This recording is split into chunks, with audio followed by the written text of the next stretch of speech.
성경 고린도후서 10장 3절에서 5절을 찾겠습니다. 우리가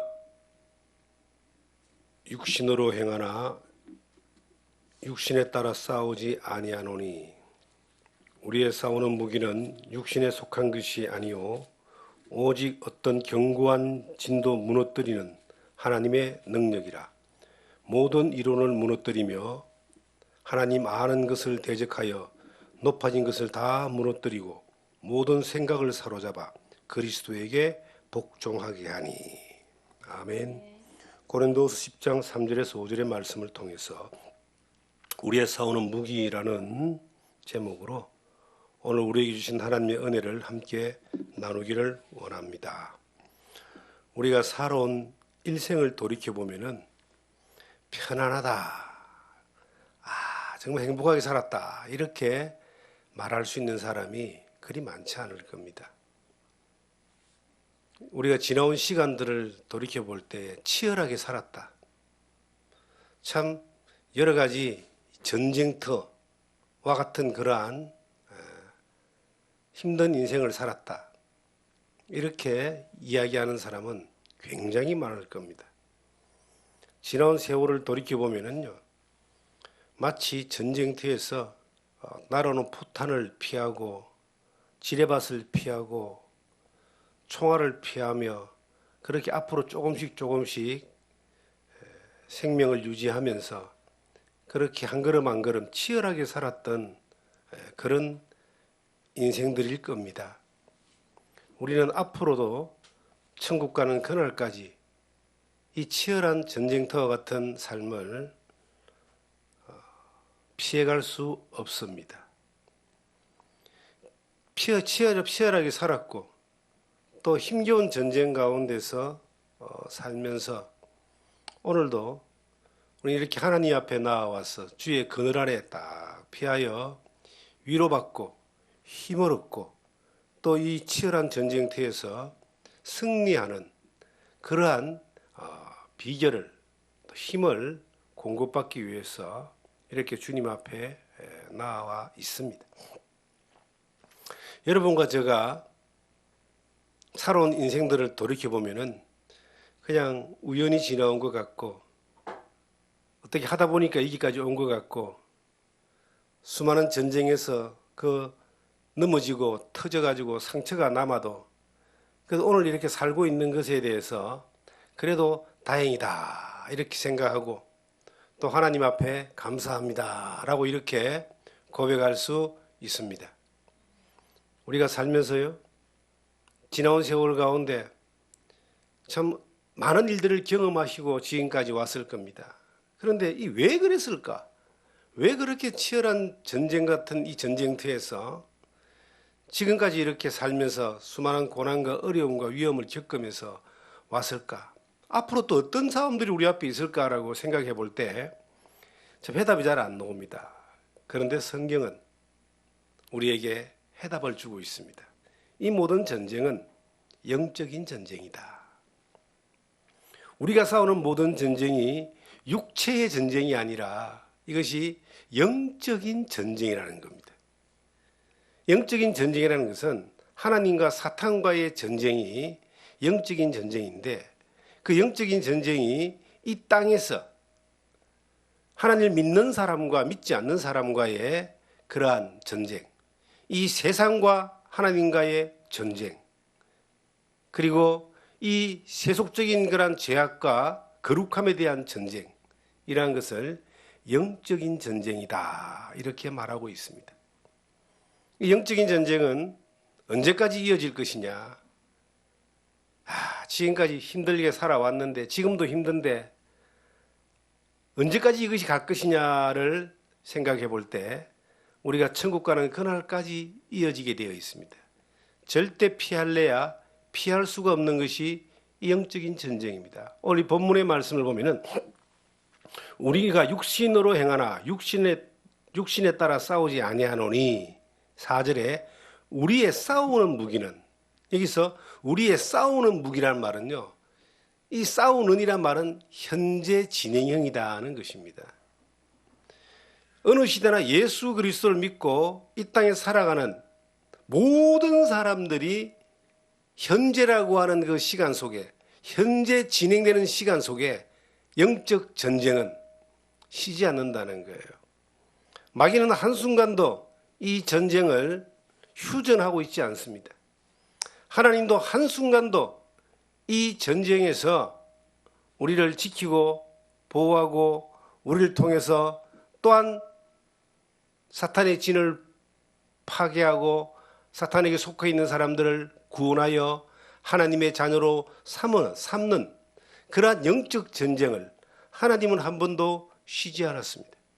그런데 우리는 살면서 지나온 세월들 가운데 힘들었다고 이제는 이 전쟁이 없으면 좋겠다. 이 전쟁은 언제 끝이 나느냐? 우리가 이 땅에서 육신의 생명이 끝이 나면은 우리에게 속한 영적 전쟁은 끝이 납니다. 하나님 나라에 가면은 더 이상 전쟁이 없기 때문입니다. 사탄의 역사도 공격도 없습니다. 이 땅에서는 그런데 피할래야 피할 수 없는 전쟁이에요. 사업을 하는 사람은 사업을 하는 현장에서 전쟁이 있고, 자녀를 키우는 사람은 자녀를 키우는 현장에서 전쟁이 있고, 우리가 직장 생활하면 직장 생활하는 곳에서도 그러한 전쟁이 있고, 우리가 살아가는 모든 숨쉬는 공간 가운데서 사탄은 한순간도 휴전하지 않고 쉬지 않고 우리를 무너뜨리기 위하여 공격을 하고 있습니다. 이 공격에서 우리가 싸울 수 있는, 방어할 수 있는 무기가 있고, 공격할 수 있는 무기가 있고, 전략이 있고, 또한 함께하는 군대가 있다면은 그래도 어떤 공격에도 막을 수 있고 이길 수 있고, 그 싸움에서 상처만 남는 패배가 아니라 영광스러운 승리를 경험할 수 있을 텐데, 우리가 아무런 준비가 안 돼 있으면, 이게 왜 일어나는 싸움인지, 왜 싸워야 하는지, 무엇으로 싸워야 하는지, 어떻게 싸워야 하는지에 대하여 아무런 준비가 안 돼 있으면 백전백패하는 겁니다. 지피지기면 백전백승이라고 그 유명한 손자병법에 나오는 그 단어가 있습니다. 저걸 알고 나를 알면은 100번 싸워도 100번 이길 수 있다, 그런 말인데, 우리가 이 성경을 통해서, 예배를 통해서 하나님을 배워가고 하나님을 알아가고 우리의 삶 가운데 그 하나님을 경험해 나가는 것은 마치 그 영적 전쟁에서 전략과 전술을 배우는 것이고, 또한 훈련을 하는 것이고 승리를 경험하는 그러한 과정들일 겁니다. 이 믿음의 삶, 예배의 삶, 하나님과 가까이 하는 삶, 하나님을 배우는 삶은 영적 전쟁에서 가장 확실하게 이길 수 있는, 또 방어할 수 있는, 살아남을 수 있는 그러한 비결과도 같은 겁니다. 그런데 아무런 생각 없이 그냥 되는 대로 살아요. 어떻게 되겠지 하고 살아요. 그러면 반드시 여러분보다 훨씬 뛰어나고 훨씬 힘이 센 이 악의 세력 사탄, 마귀의 그 공격 가운데서 우리는 패배하고 마는 겁니다. 그러면 그 인생은 그만큼 힘들어지고 어려워지는 거예요. 오늘 내가 참 힘들잖아요. 아프잖아요. 괴롭잖아요. 그러면 오늘 아프고 힘들고 괴로운 것은 왜 왔느냐? 내가 지나온 10년 전, 20년 전, 30년 전에 뿌려놓은 그 삶의 씨앗들이 오늘까지 이어져 와서 오늘 나에게 괴로움과 힘겨움과 그 고난과 전쟁의 상처로 남아있는 거예요. 그러면 10년 전, 20년 전, 30년 전에 이 진리의 말씀 안에서 우리가 영적 전쟁 가운데 싸우는 무기를 제대로 배우고 제대로 간직하고 제대로 훈련하고 바른 믿음 가운데 하나님의 은혜 가운데 살아왔으면 오늘 우리가 살고 있는 모습이 그 믿음 안에 건강하고 영적으로 건강하고 육신적으로도 마저도 우리가 그 상처의 흔적보다는 하나님께 감사의 흔적들로 우리의 간정으로 이렇게 채워져 있을 겁니다. 사람은요, 한 번 잘못 판단하고 잘못 선택하는 것 때문에 수십 년을, 평생을 망쳐버리는 사람이 있습니다. 30년 전에, 30년도 더 전이죠. 35, 6년 전에 함께 신앙생활 했던 사람들이 있었습니다. 제가 부산 출신인데 열정적으로 믿음 안에서 그렇게 살았습니다. 순수하게 정말 살았던 그 믿음의 그 친구들이 어느 날 한순간 좀 잘못된 어떤 교리를 가르치는 그러한 어떤 목회자에게 이제 점점 가까이 하다가 그 길을 완전히 받아들이게 됐습니다. 그래서 그 사람들이 아주 거룩한 척하고 또 아주 그냥 정말 사람으로 볼 때에 신실한 척 그렇게 했습니다.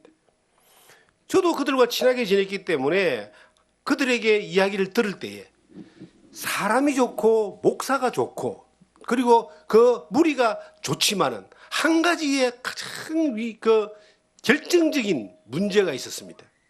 그게 뭐냐? 그 가르치는 말씀이 진리가 아니라는 거예요. 진리를 포장한 아주 교묘한 그러한 잘못된 교리였다는 겁니다. 그래서 제가 그 이야기를 가지고 반박을 하고 거기에 있는 사람들이 잘못됐다 그러고 막 그렇게 하니까 얼굴만 붉어지고 마음만 상하고 결국은 그 친하게 지내고 가깝게 지냈던 사람들이 그들과 헤어지게 됐습니다. 그리고 그 이후로부터 그들을 만나지 못했습니다. 그들은 소식을 들어보니까 이제 자기들끼리 이렇게 모여서 그 말씀을 배우고 그리고 어떤 그 무리를 만들고 타운을 만들고 그래서 그 부산에 살던 사람들이 집을 팔고 직장을 정리하고 해서 저 충청남도 천안이라는 곳으로 이사를 다 갔습니다. 제가 그 이야기를 들을 때에 저들은 빠르려면 10년 그리고 길면은 20년 지나면은 반드시 무너지게 돼 있다. 왜냐하면은 진리는 영원한 겁니다. 근데 진리가 아닌 것은 아무리 하려고 해도 감추려고 하고 포장으로 해도 그것이 거짓이기 때문에 드러나게 돼 있습니다. 처음에는 좋았지만은 10년이 지나고 20년이 지나니까 문제가 생겼습니다. 모든 재산이 한쪽으로 이렇게 몰려서 크게 교회를 지었습니다. 아마 그쪽 동네에서 아마 제일 큰 교회를 짓고 땅을 그렇게 사가지고 이제 그 공동체를 만들고 그다음에 유기농으로 뭘 만들어서 그 사람들이 그렇게 한다고 했는데 가만히 바깥에서 보니까요 우스운 거예요. 들어보니까 모든 재산이 한 사람 앞으로 다 돼 있는 거예요. 그 목사. 그리고 이제 이 재산을 늘리기 위해서 이제 사람들에게 돈을 빌리고 혹은 사업을 해서 사람들을 이렇게 돈을 갈취하는 이런 일들이 막 벌어지게 되었습니다. 결국은 거기에서 엄청난 데미지를 입은 사람들이 또 바른 소리 하다가 징계를 당하고 쫓겨나고 출교를 당하고 그래서 사람들이 흩어지기 시작했어요. 30년 정도가 이렇게 지나니까 그 일질이 다 흩어져 버린 거예요. 근데 전부 다 거지가 됐어요. 빚만 잔뜩 지고 있는 거예요. 한 사람만 배부른 거예요. 그들을 모아서 그들을 통해서 뭔가를 하려고 했던 그 사람. 얼마나 교묘한 말과 바른 말과 깨끗한 말과 경건한 말들로 포장을 하고 그 삶을 포장을 해서 다가왔던 그 사람들이 10년이 지나서 20년이 지나서 결국 다 드러나고 세상에 가장 밑바닥 같은 그런 모습들이 드러나는 것을 저는 근간에 목격했습니다. 이런 일들이 한두 군데가 아니라는 겁니다. 다른 모양으로 다른 모습으로 그러면 그들이 투자했던 20년 30년의 그 시간은 누구한테 원망하고 그 누구에게 보상을 받겠어요? 이제는 다 나이가 들어가지고 힘도 없고 천국 갈 날이 다 돼가는데 이제 생명을 마감할 날이 다 돼가는데 새롭게 뭔가 할 수 있는 그런 힘도 없는 거예요. 그래서 절망하고 한탄하고 그래도 그 사람들이 또 모여가지고 자기들이 들었던, 자기들이 먹었던 그러한 그 양식을, 비슷한 것들을 쫓아가는, 자기들끼리 또 모이는 그런 그룹들이 또 몇 군데 이렇게 형성되는 것을 제가 봤습니다. 저는 영적인 전쟁에서 한 번 잘못 선택해버리면 일생을 망쳐버리는 거예요. 인생을 망쳐버리는 거예요. 그리고 그것이 대부분 하나님의 영광과 선교와 전도라고 하는 이름으로 포장이 되어져서, 거룩이라는 이름으로 포장이 되어져서 그것을 어느 정도는 유지하지만 그 내면에 항상 인간의 욕심이라는 그 육체의 정욕과 돈을 사랑함과 물질을 쫓아가는 그런 것들이 그 안에 탁 숨어서 마귀는 그것을 가지고 많은 사람들의 눈을 가리고 많은 사람들의 마음을 현혹시켜 가지고 계속 끌고 가는 거예요. 그렇게 끌고 가서 그 밑바닥이 드러날 때 결국은 지나온 세월에 대한 보장을 못 받는 겁니다. 이 영적 전쟁에 있어서는요, 항상 믿음 안에 살았던 모든 사람들은 영적 전쟁의 심각성을 알고 항상 하나님 앞에 깨어있는 하나님의 말씀 앞 진리 앞에서 처절하게 싸웠습니다. 500년 전에 말틴 루터는 그 가톨릭이란 그 세력 가운데서 돈을 받고 구원을 파는 면죄부를 팔아버리는 그러한 세력들 가운데서 오직 믿음으로 말미암아 구원을 받는다라고 하는 로마서 1장의 그 말씀을 가지고 대항을 했는데, 그것이 개신교의 시작점이었고 종교개혁의 시작점이었고 목숨을 건 싸움이 있었기 때문에 그 진리의 복음이 확산되어져서 지금 우리에게까지 이어져 오고 있습니다. 그 훨씬 이전에 바울 사도는 어떻게 했습니까? 바울 사도가 진리의 말씀을 전하고 하나님 말씀을 전하고 주님을 바라볼 때에 수많은 공격과 위협과 고난이 왔습니다. 그 공격과 위협을 준 사람들이 로마인들이 아니고 유대인들이었습니다. 유대인들이 또한 로마의 권력의 힘을 빌려서 그 바울을 핍박했습니다. 그 바울은 진리 하나를 잡고 진리 하나를 전하기 위해서 끝까지 싸웠는데 로마에 가서 순교하기까지 싸웠습니다. 그 로마의 감옥에 있으면서 성경을 기록한 옥중서신 같은 서신들이 에베소, 빌립보, 골로새라는 이 성경으로 우리에게 남겨져 가지고 우리가 그 진리의 복음을 지금 따르고 있지 않습니까? 믿음의 이 싸움은, 영적 싸움은요, 이게 진리 싸움입니다. 이 진리 싸움에서 잘못되면은 아무리 아름답고 아무리 멋있고 아무리 웅장하고 아무리 화려해도 그건 다 잃어버리는 거예요. 지금 주변에 가톨릭 세력을 보면은 굉장히 웅장하고 크고 경건해 보이고 거룩해 보이고 좋아 보이잖아요. 그런데 왜 저 같은 사람이, 많은 예수 그리스도를 통하여 구원받은 믿음의 사람들이 왜 그들을 쳐다보지 않습니까? 겉으로 화려하고 웅장하고 멋있고 거룩해 보여도 진리가 맞지 않기 때문에 우리는 마리아라고 하는 사람을 신적인 존재로 숭배하지도 않고 경배하지도 않습니다. 오직 복음은 구원은 예수 그리스도를 믿음으로 말미암아 이루어지는데 그들은 그 위에 붙은 게 많습니다. 마리아도 믿어야 되고 교황도 믿어야 되고, 진리가 아니기 때문에 우리가 그곳을 쳐다보지도 않는 거예요. 이 영적 전쟁에서 이길 수 있는 유일한 길이 뭐냐? 성경 에베소서 보시면요, 에베소서 6장을 보시면은 6장 13절을 10절부터 12절부터 보겠습니다. 우리의 씨름은 혈과 육을 상대하는 것이 아니요 통치자들과 권세들과 이 어둠의 세상 주관자들과 하늘에 있는 악의 영들을 상대함이라. 그러므로 하나님의 전신갑주를 취하라. 이는 악한 날에 너희가 능히 대적하고 모든 일을 행한 후에 서기 위함이라. 그런즉 서서 진리로 너희 허리띠를 띠고 의의 호심경을 붙이고 평안의 복음에 준비한 것으로 신을 신고 모든 것 위에 믿음의 방패를 가지고 이로써 너희 악한 자의 모든 불화살을 쏘미라고 구원의 투구와 성령의 은곧 하나님의 말씀을 가지라. 모든 기도와 간구로 하되 항상 성령 안에서 기도하고 이를 위하여 깨어 구하기를 항상 힘쓰며 여러 성도를 위하여 구하라. 이 우리의 싸움은, 씨름은 혈과 육에 있는 것이 아니라 하늘에 있는 악한 세력, 통치자, 사탄과의 싸움인데, 이 싸움에서 이길 수 있는 전신갑주가 뭐냐? 전신갑주를 입어야지만이 싸움이 끝나고 난 뒤에 하나님이 바로 쓸 수 있다. 또 바로 서서 살 수 있다. 그 첫 번째가 뭡니까? 진리로 너희 허리띠를 띠고 옵니다. 첫 번째가 진리예요. 진리의 말씀 앞에 우리가 올바른 모습으로 가고 있는가? 사람들은요, 한쪽 이야기를 계속 듣습니다. 예를 들어 통일교 같은 사람들이, 지금 신천지 같은 사람들이 그쪽 얘기만 계속 듣고, 그 사람들은 자기들 위해 다른 건 다 틀렸다고 가르칩니다.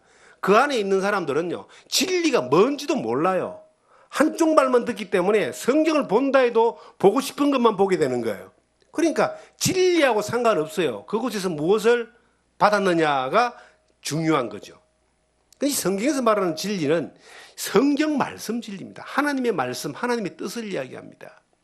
하나님의 뜻은 예수 그리스도고, 예수 그리스도가 오신 이유는 그 십자가 위에서 죄인을 구원하기 위한 것이고, 구원하신 그분이 교회를 땅에 남겨두시고 다시 오신다 그랬습니다. 어느 날 재림하신 그 하나님의 그 뜻이 이루어질 그때에 새하늘과 새 땅이 우리 가운데 열리게 되는데, 우리가 그곳을 바라보게 되는데, 그 진리가 아닌 다른 것들이 항상 진리로 위장되고 진리로 이렇게 포장되어 가지고 나타나는 거예요. 자기가 예수다. 아니면 좀 겸손한 사람은 자기가 하나님의 성령이 역사하는 사람이다. 또 조금 더 겸손한 사람은 자기가 선지자인데 자기를 믿어야지만이, 따라야지만이 천국 갈 수 있다.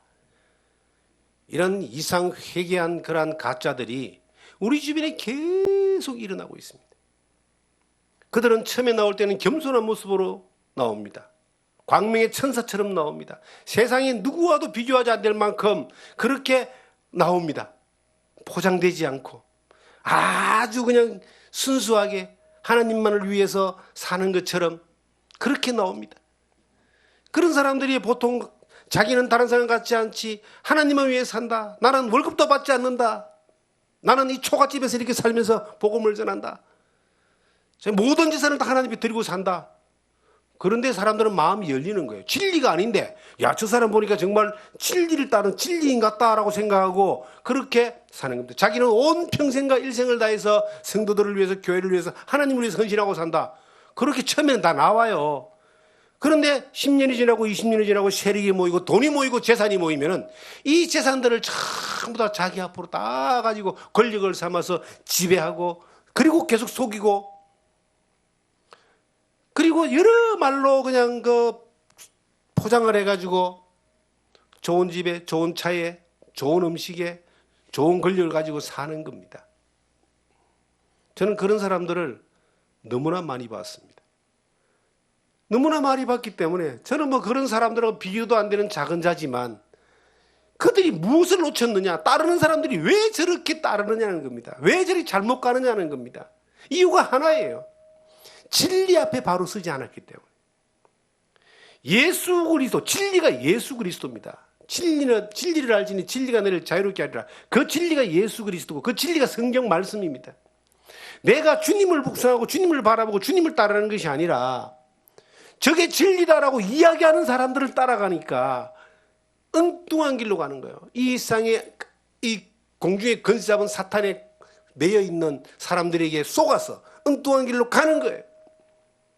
이 성경에 보니까, 에베소서 그 10장에 보니까 그 뒤에 나오는 말씀이 의에 호신경을 붙이고, 의라는 말은 거룩함이잖아요. 이 예수 그리스도의 의로 말미암아 거룩함을 있는 것만 이야기하는 것이 아니라 우리의 삶이, 진리를 따르는 사람의 삶은 거룩한 삶을 사는 거예요. 거룩한 삶을 쫓아가는 겁니다. 그의 열매가 거룩한 것이냐? 열매가 어떤 열매는 우리가 씨를 뿌려보면요, 한 달, 두 달 만에 열리는 그러한 나무도 있어, 그러한 곡식도 있어요. 그런데 나무의 열매를 먹으려면 적어도 한 3년 정도는 기다려야지 나무 열매를 먹잖아요. 어떤 나무는 10년이 지나야 열리는 것도 있는 겁니다. 그런데 처음에 1년, 2년, 3년은 괜찮은데 10년 지나서 보니까 그 열매가 거룩이 아니라 그 열매가 악한 거예요. 육신을 쫓아가고 돈을 쫓아가고 음욕을 쫓아가고 거짓과 온갖 악한 것들로, 가득한 것들로 계속 포장되어 나가는데, 그 안에 있을 때는 못 알아듣지만, 잘 모르지만 한 발짝만 나와서 보면은 이게 얼마나 잘못되어 있는 것인가를 알게 되는 거예요. 진리는 또한 거짓은 드러나게 되어 있습니다. 거짓을 커버하기 위해서 더 큰 거짓으로 더 큰 거짓으로. 그런데 하나님이 개입하시면요, 그 모든 것은 깨트리십니다. 견고한 진을 깨트려 버린다 그러잖아요. 하나님의 성령은 진리의 영이기 때문에 견고한 진을 깨트려 버립니다. 이 성경에 보니까 믿음의 방패를 가지고, 믿음의 방패가 뭐예요? 믿음의 방패. 저는 이 믿음의 방패가 예수 믿고 구원받고 하나님 감사하며 천국 갑니다, 그걸로만 생각하는 사람들이 있어요. 예수 믿고 구원받아 천국 가는 것 너무나 중요하죠. 하나님 편에서 우리에게 준 약속이니까. 그건 약속이죠. 방패가 아니고. 믿음의 방패가 뭐예요? 모든 공격이 막 날라오는데 싸울 수 있는 무기는 성령의 금, 하나님 말씀, 진리의 말씀이 바로 돼야 싸울 수 있는데, 내가 싸우기 전에 공격을 막아야 되잖아요. 막을 수 있는 방패가 뭐냐는 겁니다. 무엇으로 내가 지금 이 사탄의 공격에서 방패를 삼고 있느냐? 어떤 사람은요, 한 방 맞아서 그냥 엎어져 가지고 20년, 30년 못 일어나는 사람도 있어요. 아예 그냥 가버리는 사람도 있어요. 신앙생활 하다가 수많은 싸움에서 한 방 맞아버려 가지고 못 일어나는 사람들 많습니다. 다른 말로 하면은 이 교회 가운데 신앙생활 하다가도 여러 가지 일어나는 그러한 문제들, 열심히 살고 힘겹게 살려고 하는 사람들에게 고난이 오고 비난이 오고, 그리고 까닭 없는 그러한 거짓말들로 비방, 비난 이런 것들로 인하여 오해를 당하고, 그러면요, 사람들이 어떻게 생각해? 에이, 안 하면 그만이지 뭐. 교회 안 나오면 그만이지 뭐. 그리고 또 다른 교회를 가든지 아니면 신앙 자체를 포기해버리든지, 그런 사람들이 굉장히 많습니다. 그게 뭐냐면 방패가 없어 그래요. 방패가 없으니까 날아오는 거 바로 맞아 엎어져 버리는 겁니다.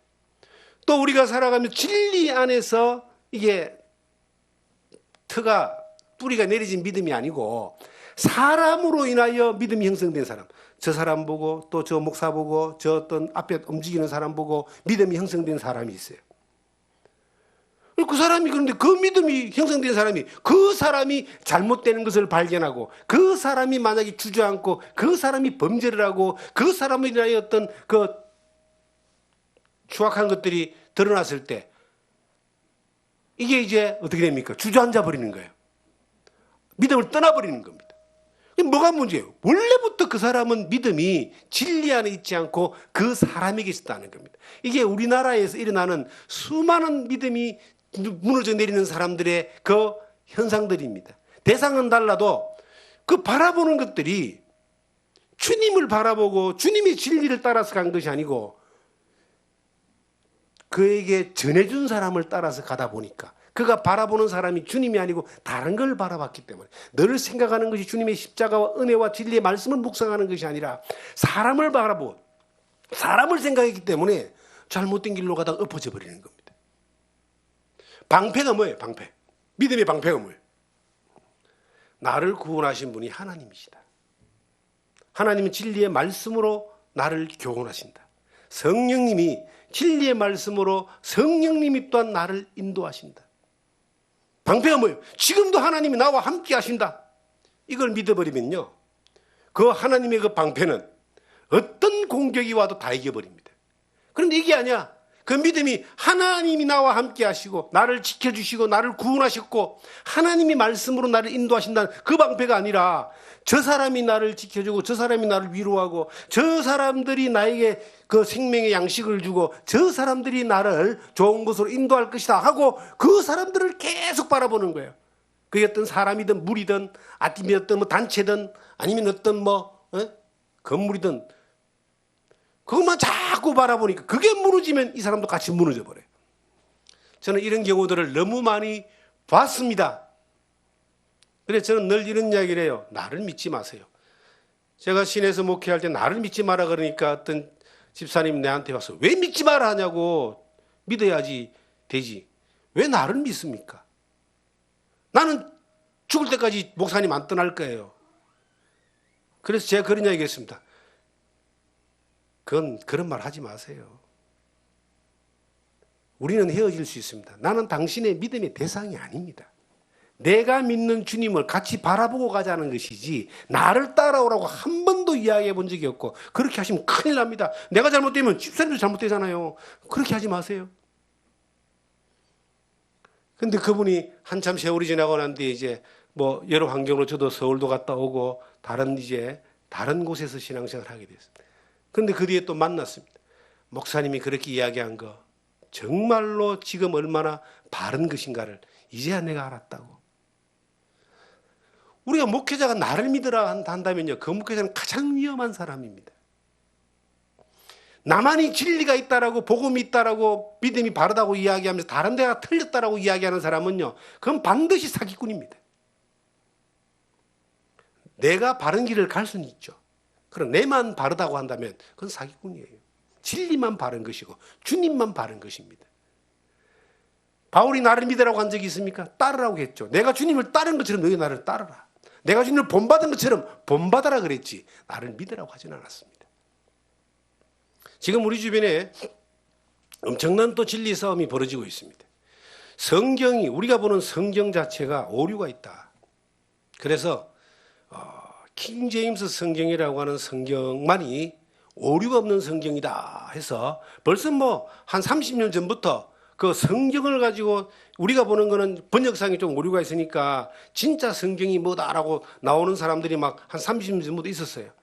처음에는 헬라어 성경이 오류가 없다, 진짜다고 나와가지고 헬라어 성경을 번역했는데, 그럼 번역되는 과정 가운데 그 오류가 없겠냐는 겁니다. 번역되는 과정 가운데 오류가 발견되니까 막 주장하던 사람들이 또 이건 폐기시키고, 그 다음 또 만들고 또 폐기시키고, 그러다가 그 사람들끼리 또 막 다투어가지고 몇 갈래 나눠지고 그랬던 적이 있습니다. 제가 그 이야기를 들을 때 혹하잖아요. 젊은 날 때 그 지식적으로 어떤 그런 그 열정이 있을 때는 혹하는데, 그래서 여러 가지 책을 사보고 이제 쭉 보니까 다 이 사람들이 자기만이 옳다라고 해야지만 따르는 사람들이 팬덤이, 요즘 말하면 팬덤이 형성되는 거예요. 그것을 쫓아가는 겁니다. 자기 팬덤들을 가지고 이제 책도 팔아먹고 뭐 진리도 팔아먹고 막 그렇게 살겠죠. 뭐 교회도 만들고 하겠죠. 그런데 요즘은 정말 센 사람이 하나 나왔어요. 이제 1611년에 번역된 킹 제임스 영어 성경이 이것이 오류가 없는 성경이다라고 주장하는 사람들이 외국에 많이 있었는데 우리나라에 한 15년, 20년 전에 들어왔어요. 이 사람들이 또 나름대로 이제 킹 제임스 성경을 번역해가지고 이것만이 유일한 성경이다, 이건 다 사탄이 만드는 것이고 그거는 진짜다라고 이렇게 해서 이제 한 20년 막 계속 하니까 몇 갈래로 나눠졌는데 진짜 센 사람이 하나 나와가지고 사람들이 막 모입니다. 가만히 그 이야기를 들어보면요, 이것만이 진짜 성경이다라고 이야기하는 거예요. 그래서 정말 그 사람은 나쁜 사람이다. 왜? 그것만이 진짜 성경이 아니기 때문에 그렇습니다. 진짜 성경은, 오류가 없는 완전한 성경은 최초의 성경인 원본밖에 없습니다.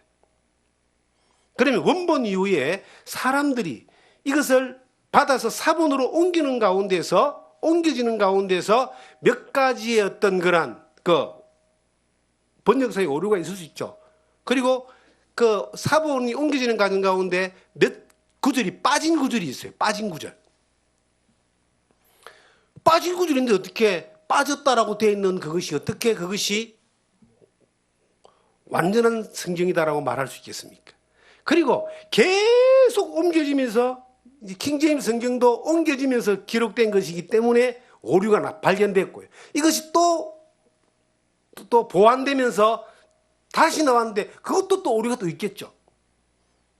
진리는 완전한 겁니다. 하나님 말씀은 완전한 건데 그것이 문자적으로 다 나라별로 옮겨지면서 약간의 오류와 잘못이 있을 수 있고 아직도 드러나지 않은 것들이 있을 수 있어요. 그런데 그것만이 하나님의 영감으로 그렇게 번역된 것이다. 그러면 그것만 믿고 그 성경을 통해서만이 하나님 믿고 구원받는다고 그렇게 이야기하겠죠. 얼마나 이게 사기치는 건 줄 아세요? 거기에 팬덤이 모이는 거예요. 그리고 뭐 지식적인 많은 것들이 공급되니까 그 지식을 만족시켜 주는 거예요. 그런데 우리는 알아야 됩니다. 진리는 글자, 그 사람들이 번역하는 글자에 있는 것이 아니라 하나님의 말씀인 성경, 원래의 어떤 성경의 그 의도 가운데서 하나님이 다 이루어주신 것이고 또 알게 하시는 것이고 성령이 깨닫게 하시는 거예요. 그 믿음을 따라가는 거죠. 저는 지금 이 시대가 여러 모양으로 영적 전쟁이다.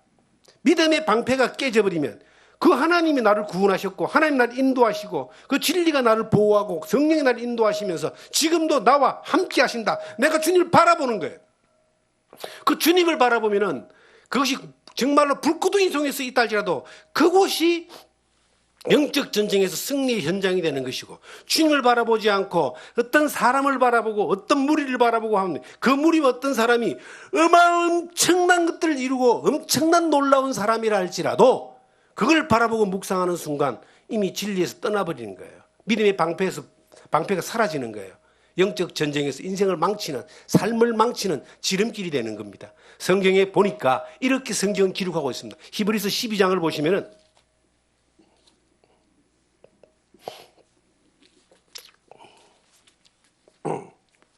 히브리서 12장 2절을 보시면요,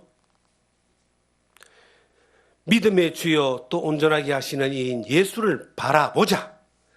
그는 그 앞에 있는 기쁨을 위하여 십자가를 참으사 부끄러움을 개의치 아니하시더니 하나님 보좌 우편에 앉으셨느니라. 그 너희가 피곤하여 낙심하지 않게 하여 죄인들이 이같이 자기에게 거역한 일을 참으신 일을 생각하라.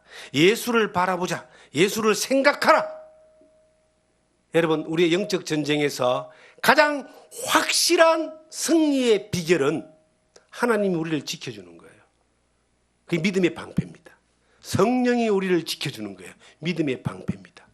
그럼 우리는 하나님 우리를 지켜주고 성령이 우리를 지켜주고 인도하시는 것을 경험하기 위해서 우리는 어떤 태도를 취해야 되는가? 예수 그리스도만 바라보는 겁니다.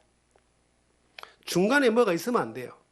이 세상의 모든 종교는 신과 사람 사이에 그 중간에 샤먼이라고 하는 그 사람이 있습니다.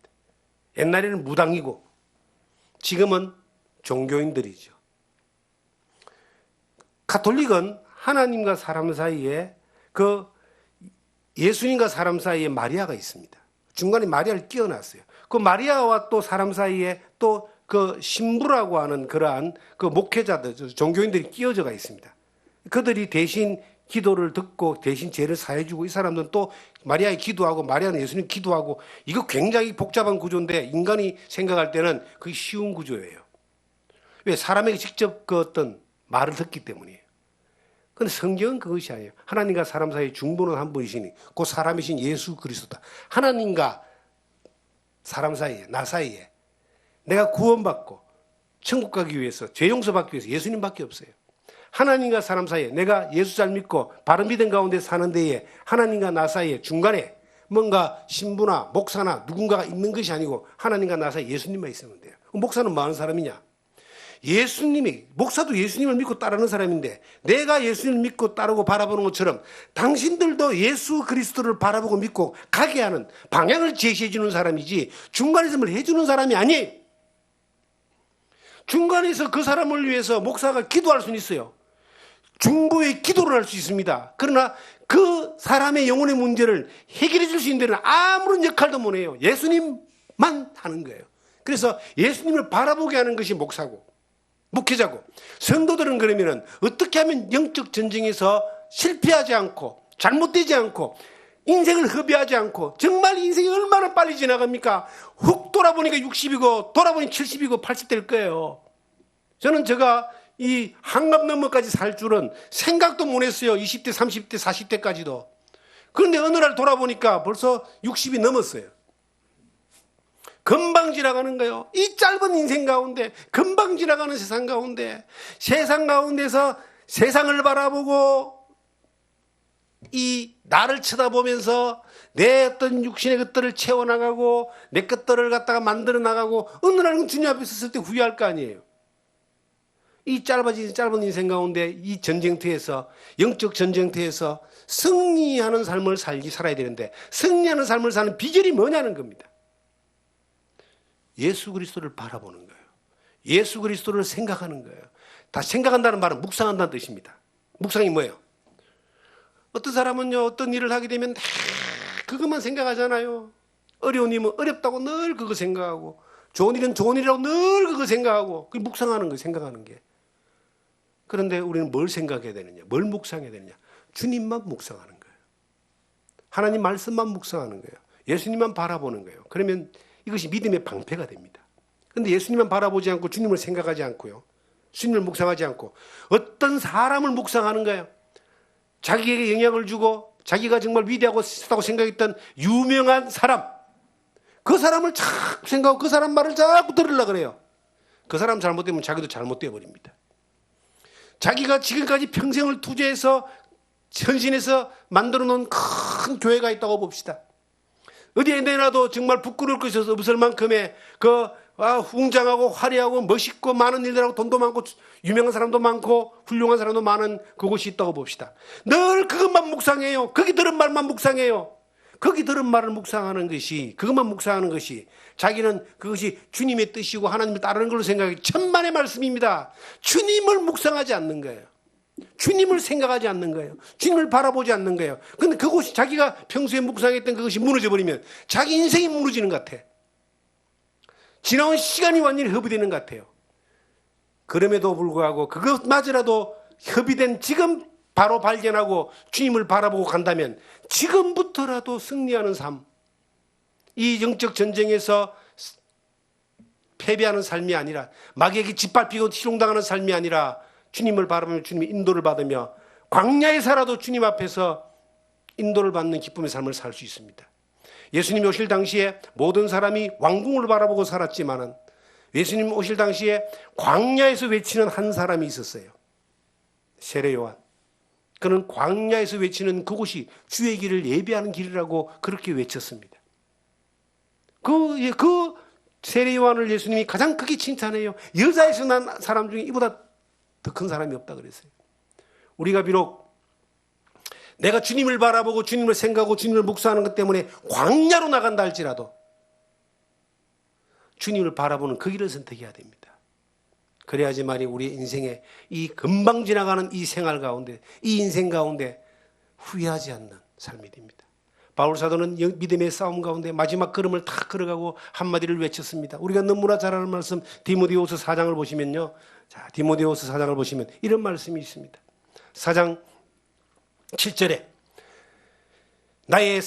나는 선한 싸움을 싸우고 나의 달려갈 길을 마치고 믿음을 지켰으니 이제후로는 나를 위하여 의의 면류관이 예비되었으므로 주 곧 의로우신 재판장이 그날에 내게 주실 것이요 내게만 아니라 주의 나타나심을 사모하는 모든 자에게 주니라. 주의 나타나심을 사모하는 모든 믿음의 싸움을 싸웠던 사람에게 뭘 주느냐면 의의 면류관, 상급을 주는 거예요. 믿음의 싸움을 잘 싸운 사람에게는 나중에 이 땅에서도 하나님의 인도하심이 믿음의 방패가 늘 역사하지만 주님 앞에 섰을 때도, 천국 갔을 때도 칭찬과 영광과 존귀가 있는 상급이 있습니다. 절대로 손해보는 삶이 아닙니다. 여러분, 광야로 나가는 삶이 만약에 주님을 바라보는 것 때문에 광야로 나가야 된다면 광야로도 나갈 수 있는 그러한 결단이 필요합니다. 그것이 주님 앞에 칭찬과 영광과 존귀가 있는 상급으로 이어지는 것이죠. 이 땅에서 주님 아닌 다른 것들을 내가 묵상하고 그것으로 위로받고 거기서 인정받으려고 하는 것 때문에 인생과 삶을 완전히 허비해버리는 그러한 엄청난 잘못을 범하는 그러한 삶이 돼서는 안 된다는 겁니다. 우리가 싸우는 싸움은 육체에 있는 것이 아니고 우리가 싸우는 싸움은 이 영적인 것인데 주님 앞에 붙들려 진리 앞에 붙들리면 모든 견고한 진을 다 이겨버리는 놀라운 능력을 우리는 경험하게 될 겁니다. 그러한 승리하는 영적 전쟁에 승리하는 여러분과 제가 되기를 주님의 이름으로 부탁드립니다.